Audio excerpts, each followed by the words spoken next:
Hello everyone, welcome back to our YouTube channel सान blog. दोस्तों कैसे हैं आप लोग? उम्मीद करता हूं भाई अच्छे ही होंगे। देखिए गाइज, मैंने आप लोगों को एक साइंस की सीरीज़ कराई थी, ठीक है, जिसमें से मैंने बताया था कि आप लोगों को 700 या 750 प्लस क्वेश्चंस कराने वाला हूं, जिसमें कि भाई कॉपी पेस्ट मिलेंगे आप लोगों को देखने के लिए, ठीक है। हाँ भाई, ये रियल बात है।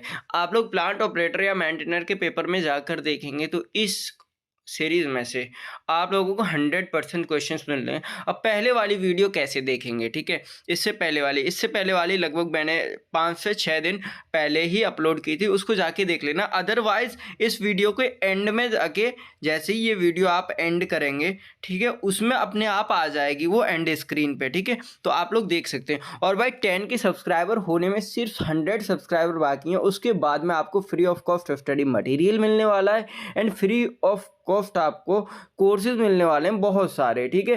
तो जल्दी से कंप्लीट कराइए और ले जाइए भाई फ्री ऑफ कॉस्ट। भाई साहब, मतलब बहुत सारे लोग इतना नहीं करते हैं भाई, कौन दे रहा है आप लोगों को फ्री ऑफ कॉस्ट? लेकिन भाई दिल बड़ा होना चाहिए। जो चीज़ मैं 250-250 की दे रहा था, अभी मैंने फ्री कर रखी है, ठीक है, वो सिर्फ आप लोगों के लिए। तो आप लोग जल्दी से सपोर्ट कीजिए एंड कमेंट कीजिए आपको कौन सा कोर्स चाहिए। कमेंट वहाँ जाके करना है जो 10 के गिव अवे की मैंने कल वीडियो बनाई थी, ठीक है। और इसमें हम साइंस के क्वेश्चंस करने वाले, मैंने 125 क्वेश्चंस करवा दिए थे आप लोगों को उस सीरीज़ में। और आज देखते हैं, क्योंकि वीडियो ज़्यादा लंबी नहीं करेंगे, लेकिन भाई बहुत जल्दी ख़त्म करेंगे इसको पेपर से पहले। भाई ये क्विक रिवीजन है जिसमें कि आपको 100% क्वेश्चंस देखने को मिलेंगे। उससे पहले अगर आप लोग चैनल पर नए हैं तो जल्दी से सब्सक्राइब कर दीजिए एंड बेल आइकन प्रेस कर दीजिए, अपने दोस्तों में भी शेयर कर देना। देखिए गाइज, ये देखो, ये मेरे ही नोट्स हैं जो मैंने पढ़े थे काफ़ी टाइम पहले, मतलब 2018, 19, 20, 21, 22 बहुत बार पढ़े हैं। लेकिन अब ये रखे रखे थोड़े ऐसे हो गए हैं, तो उससे नहीं फ़र्क पड़ता है। तो अगला क्वेश्चन है, देखो 126 क्वेश्चन है। वायु में ध्वनि की चाल 332 मीटर पर सेकंड है। यदि दाब बढ़ाकर 2 गुना कर दिया जाए तो ध्वनि की चाल कितनी होगी? तो भाई देखिए, ध्वनि पर जो ध्वनि होती है वो सबसे ज़्यादा किस में होती है? सबसे ज़्यादा होती है ठोस में, उसके बाद में द्रव में, फिर गैस में, है ना। लेकिन ध्वनि पर दाब का कोई असर नहीं पड़ता है, तो ध्वनि उतनी ही रहेगी, ठीक है। ये क्वेश्चन मैंने उस दिन भी बताया था। तो 127वां, बादलों की चमक पहले और गर्जन बाद में सुनाई देती है। इसका क्या कारण है? इसका ये कारण है कि प्रकाश की चाल अधिक व ध्वनि की चाल कम होती है। प्रकाश की चाल अधिक किस में होती है? निर्वात में, यानी वैक्यूम में, ठीक है। और ध्वनि की चाल अधिक किस में होती है? वो ध्वनि की चाल ठोस में होती है, यानी कि स्टील वगैरह में होती है। और लोहे की कितनी होती है? शायद 5196 ऐसी होती है ना।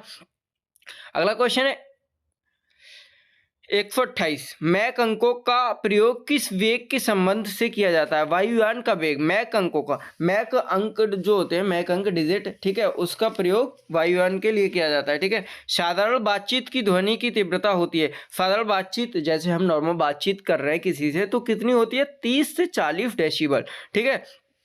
अगला क्वेश्चन है, ध्वनि तरंगे किसके कारण प्रतिध्वनि उत्पन्न करती है? तो किसके कारण? परावर्तन के कारण। और भाई ये साधारण बातचीत की तीव्रता कितनी होती है? तो इससे रिलेटेड मैं आप लोगों को बता दे रहा हूँ। जैसे हमने किसी को आवाज़ दी है ना, तो उसकी आवाज़ का हमारे कान पर कितनी देर तक असर पड़ेगा? तो 1/10 सेकंड तक किसी दूसरे की आवाज़ हमारे कान में सुनाई देती है, ठीक है।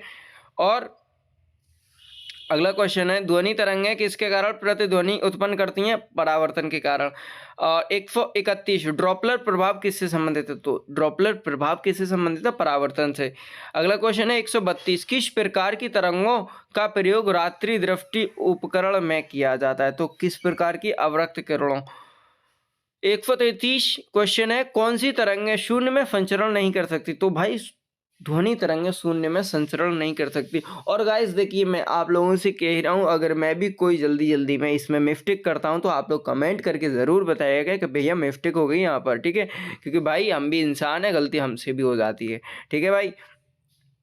और अगर इसमें प्रिंट में कोई मिस्टेक हो तो आप लोग ज़रूर बताइएगा, ठीक है।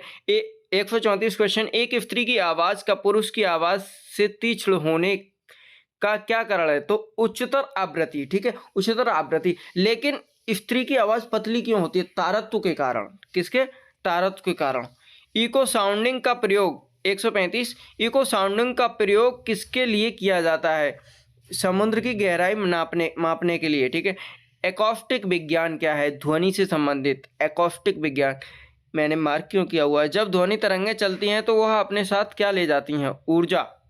देखो गाइस, ऐसे ही क्वेश्चंस डायरेक्टली पूछ लिए जाते हैं। जब ध्वनि तरंगें चलती हैं तो वह अपने साथ में ऊर्जा ले जाती हैं।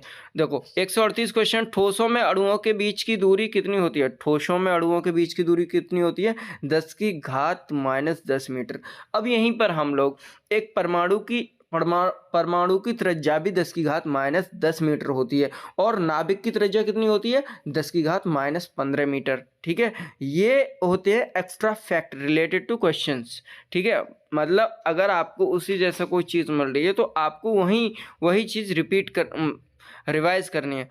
अगला क्वेश्चन है 139, ठोसों में ऊष्मा का संचरण किस विधि द्वारा होता है? तो किस विधि द्वारा होता है? चालन विधि द्वारा। और सूर्य से ऊष्मा किस विधि द्वारा आती है? जैसे अब ये आ गया, तो सूर्य से ऊष्मा किस विधि द्वारा आती है? विकिरण द्वारा।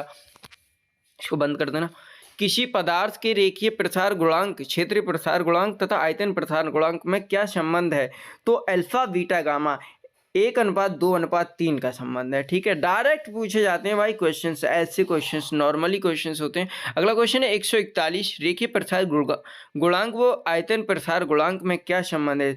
तो gamma is equal to 3 alpha. ठीक है, अगला क्वेश्चन है रेखीय प्रसार गुणांक। भाई ये चीज़ मैं पूरा डिफाइन करके बता दूंगा, लेकिन यार इतना टाइम नहीं है ना। ठीक है, वीडियो लंबी हो जाती है, लेकिन नंबर ऑफ क्वेश्चंस आप लोगों को ज़्यादा कराने हैं। ठीक है, 142, रेखीय प्रसार गुणांक व क्षेत्रीय प्रसार गुणांक में क्या संबंध है? तो बीटा बराबर 3 अल्फा। प्रसार गुणांक 143, प्रसार गुणांक का क्या मात्रक है? तो प्रति डिग्री सेल्सियस मात्रक है। 1 कैलोरी कितने जूल के तुल्य होती है? तो 4.2 जूल। पानी का हिमांक कितना होता है? 0 डिग्री सेल्सियस। ठीक है, और पानी का घनत्व कितना होता है? 4 डिग्री सेल्सियस। पानी का क्वथनांक कितना होता है? 100 डिग्री सेल्सियस। और पानी 100 डिग्री सेल्सियस पर उबलता है। ठीक है, 157 क्वेश्चन, वॉयल का नियमानुसार क्या स्थिर रहता है? वॉयल का ताप। ठीक है, चार्ल्स के नियमानुसार क्या स्थिर रहता है? दाब। देखो वॉयल, चार्ल्स और दाब के 3 नियम हैं ये, और इनमें सिर्फ आपको ये याद करना है कि जैसे वॉयल है तो वॉयल के नियमानुसार क्या स्थिर रहता है? यानी ताप स्थिर रहता है। चार्ल्स के नियमानुसार स्थिर क्या रहता है? दाब स्थिर रहता है। और दाब के नियम के अनुसार आयतन निश्चित रहता है। कोई कहेगा कि दाब का नियम है तो दाब ही निश्चित रहेगा, लेकिन ऐसा नहीं है। गैस का समीकरण क्या होता है? पीवी बराबर आर, है ना, और पीवी बराबर एनआरटी भी होता है भाई एक फॉर्मूला। पीवी बराबर आरटी में आर का अंकिक मान कितना? 8.31 जूल प्रति मोल केल्विन। ठीक है, परम शून्य ताप। हाँ भाई, ये क्वेश्चंस डायरेक्ट देखो रेलवे के एग्जाम्स में पूछा जाता है, मतलब बहुत सारे क्वेश्चंस में डायरेक्ट पूछ लिया जाता है परम शून्य ताप क्या होता है। तो परम शून्य ताप भाई इसमें गलत दिया हुआ था, जिसमें कि मैंने पेन से मार्क किया है। 0 डिग्री केल्विन होता है, लेकिन सेल्सियस की बात करें तो -273.15 डिग्री सेल्सियस। अब बहुत सारे लोगों को ये चीज़ कहीं कहीं गलत लिखी हुई मिलेगी, तो आप क्रॉस चेक ज़रूर कीजिएगा। ठीक है, परम शून्य ताप कितना होता है? 0 डिग्री केल्विन होता है, और -273.15 नहीं बोलते भाई, 15 बोलते हैं। ठीक है, 15 डिग्री सेल्सियस। ठीक है, वो तो मैं जल्दी में बोल दिया। किसी वस्तु का ताप बढ़ने पर उसकी गतिज ऊर्जा पर क्या प्रभाव पड़ेगा? तो किसी वस्तु का ताप बढ़ने पर उसकी गतिज ऊर्जा पर बढ़ जाएगी, यानी T प्रोपोर्शनल टू 1/k, यानी काइनेटिक एनर्जी और टेम्परेचर जो है उसका क्या कहते हैं?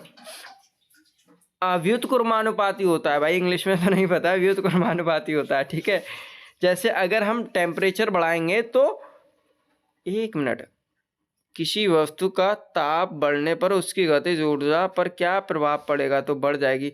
सॉरी गाइज, ये फॉर्मूला मैंने गलत लिखा है। ठीक है, व्युत्क्रमानुपाती नहीं, समानुपाती होगा। हाँ भाई, ये मैंने गलत लिख दिया है। ठीक है, देखो यहाँ पर याद आ गया, क्योंकि इसमें तो क्या होगा, अगर हम ताप बढ़ाएंगे तो काइनेटिक एनर्जी कम हो जाएगी, है ना। समानुपाती होगा भाई, इसको सही कर लीजिएगा, ये फॉर्मूला गलत है। टी प्रोपोर्शनल नहीं, टी समानुपाती काइनेटिक एनर्जी। जब ये बढ़ाएंगे तो टेम्परेचर बढ़ाएंगे तो गतिज ऊर्जा भी बढ़ेगी। अगले क्वेश्चन पे चलते हैं। 164, 1 मोल द्रव्यमान गैस का आयतन कितना होगा? तो 22.4 लीटर होगा। एक आदर्श गैस का आंतरिक ऊर्जा पर निर्भर करती है, तो आदर्श गैस किस पर निर्भर करती है? ताप पर। ठीक है, अगला क्वेश्चन है 166 किसी आदर्श गैस के दाब व उसके आयतन की एकांक गतिज ऊर्जा में क्या संबंध है? तो क्या संबंध है? P बराबर 2/5E। ठीक है। स्वस्थ मनुष्य का तापमान कितना होता है? स्वस्थ मनुष्य का तापमान कितना होता है? देखो 98.6 डिग्री फ़ारेनहाइट होता है, 37 डिग्री सेल्सियस होता है, और ये क्या लिखा है मैंने, 210 डिग्री केल्विन में। फ़ारेनहाइट में तो 90.86 डिग्री हो गया, ठीक है, और 37 डिग्री सेल्सियस में हो गया। शायद ये 210 डिग्री केल्विन में होता होगा। भाई आप लोग इसको कंफर्म करके बताइएगा कमेंट करके, ठीक है।